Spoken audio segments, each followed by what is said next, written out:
Hello, my friends, and welcome back. Thank you very much for being with me again today.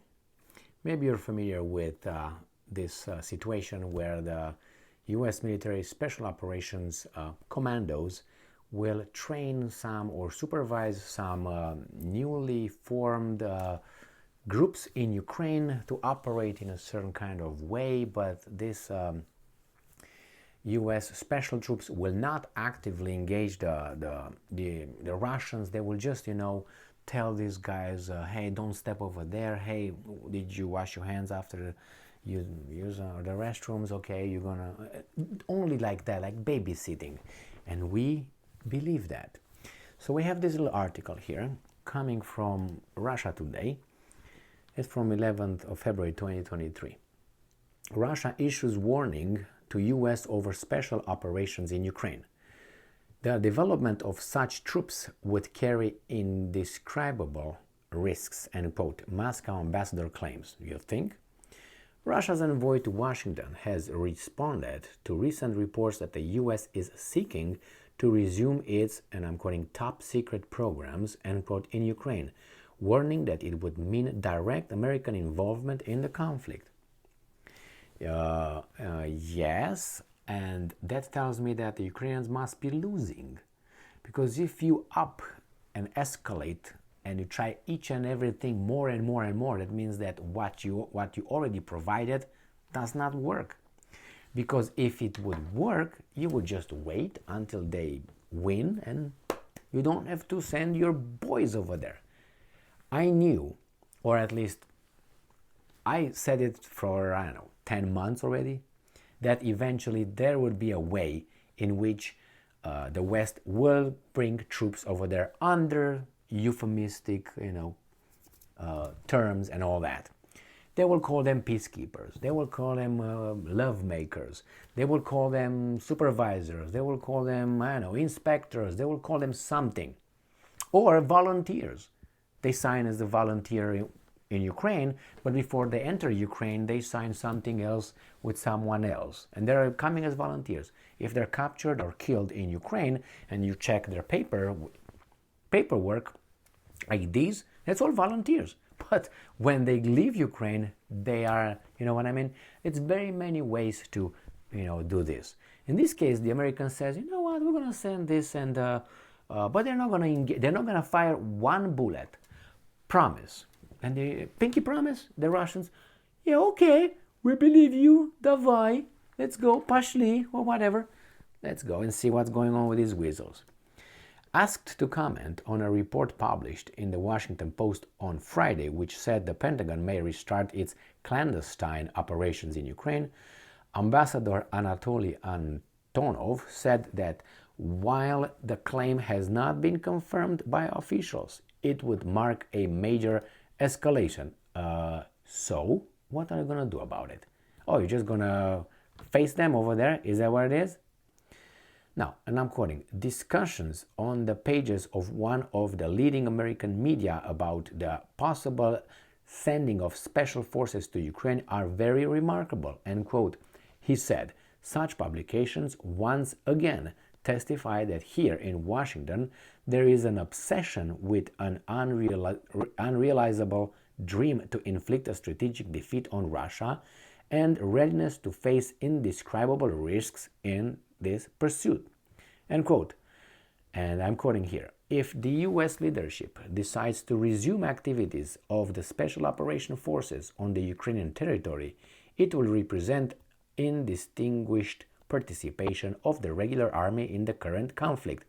Okay, and I mean, I think, I don't know, I would not be surprised if that already occurred, has been occurring for the past, 9 months or so.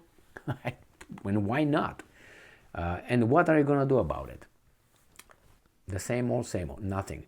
The Post report noted that military officials are now, and I'm quoting, urging Congress to approve funding for top secret programs, which were paused after the conflict with Russia kicked off nearly 1 year ago. Though no decision is expected until the fall, the Pentagon reportedly hopes to resume the project sometime in 2024. Remember, as far as I know. If I know that there's extra funding of the Pentagon, I think outside of the defense budget in a certain kind of emergency or so on. And you can always find funds extra, after the budget was approved. It remains unclear whether President Joe Biden will authorize deployments by American commandos, with the Post suggesting they may operate from a neighboring country. Prior to the conflict, U.S. Special Operations troops ran two, and I'm quoting, irregular warfare surrogate programs. That's what it is, surrogate. In Ukraine, one of which sent local Ukrainian operatives on, and I'm quoting, surreptitious reconnaissance missions in Ukraine's east, end quote, where the separatists are and were. Antonov went on to accuse Washington of acting as an accomplice, end quote, to Ukraine, saying U.S. involvement in the conflict is driving the world towards, and I'm quoting, unpredictable consequences, end quote. Washington has approved more than $30 billion in direct military assistance to Kiev since last year, supplying a long list of heavy weapons and other gear. The Kremlin has reportedly urged against outside involvement in Ukraine, stating that weapons would only prolong the conflict while vowing to destroy any Western military hardware shipped to the battlefield. All right, so what do you think? As I already expressed my assessment of this, and my predictions and what I think it happened, and it's not about these guys bringing those troops over there or already having troops over there. It's not about that. Always I'm thinking of this. What can you control? If you can control something and change it into a variable, so you have access to put your input in that, and then it's a variable, then yes, bother to say something. But if you don't have that, you better just do something and stop talking. So remember when Medvedev came out and said it was July 17, 2022, and he said, if Crimea is attacked or the Kerch Bridge is attacked, the Crimean Bridge is attacked by the Ukrainians, the judgment day will come and will destroy and do this.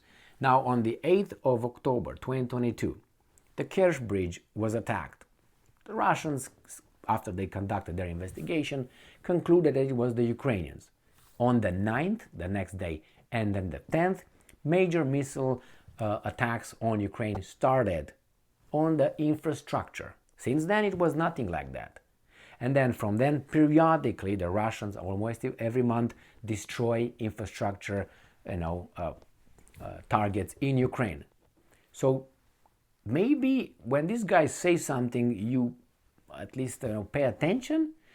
But the problem is this: these guys that make these decisions to send this or to do this or attack there, they are about 7,000 or 8,000 miles away from the conflict. So they're in some very beautiful room, sitting down on oak leather chairs with the lace of the night and with cocktails or whatever, bourbon and some cigars, and they're very important, and they are, unfortunately. And people over there 7,000 miles away from them, they get the consequences of these guys' decisions, which is death and destruction, both sides, all sides over there. So, and then you say, well, my bad, let's change it. Well, you change it sitting in the same beautiful rooms, but those guys over there are gonna be, who's gonna bring back to life, parents, children, all that? Jesus Christ again? I think he's busy with too many other things, if you know what I mean. So it's gonna be affecting those guys over there, and these guys that make these decisions will be just fine. I mean, fine, because what do they have to lose? The mass media will promote this as courageous and helping Ukraine, which will help them in the polls and then get re-elected and do the same thing again.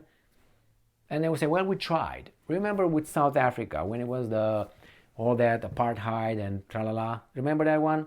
Well, okay, I think they have nuclear program. I don't remember. I think South Africa had nuclear weapons.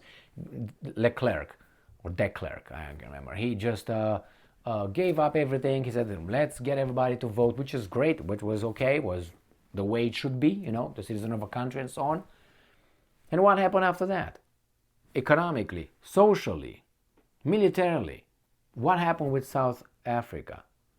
Did you check? Why is no Western countries come over there or go over there and say, okay, what's the level of this? What's going on with this? Johannesburg has a, I think it used to be like the highest per capita crime rate in the world. There are some other diseases that I can't mention, and so on. Now do they come back and say, wait, maybe we should help, or maybe we should, help somehow? You just can't just go create something or do something and just say, no, you're on your own, baby doll, I'm gone. I mean, don't you feel responsible for that? A little bit? Help them? Guide them a little bit? I'm not saying get involved. But anyway, from my readings of South Africa, I don't think it's a very great social cohesion over there or anything like that. And economy is like this, and many services, and it's not great. I think it fell like 20 or 40% since 1993, whatever, 1994, when the whole thing was excellent. So the same here with Ukraine. You can't just say, well, my bad. No, those people died over there. Things got worse. You can say, well, nice try, I'm going to try another one. And I'm going to try another one. Because there are people dying over there. That's lives, that's culture, that's traditions, that's a nation. And not only one. Talk about the Russian as well. It's not only that, oh my God, the Russians, it's okay if that happens. No, because they're also people.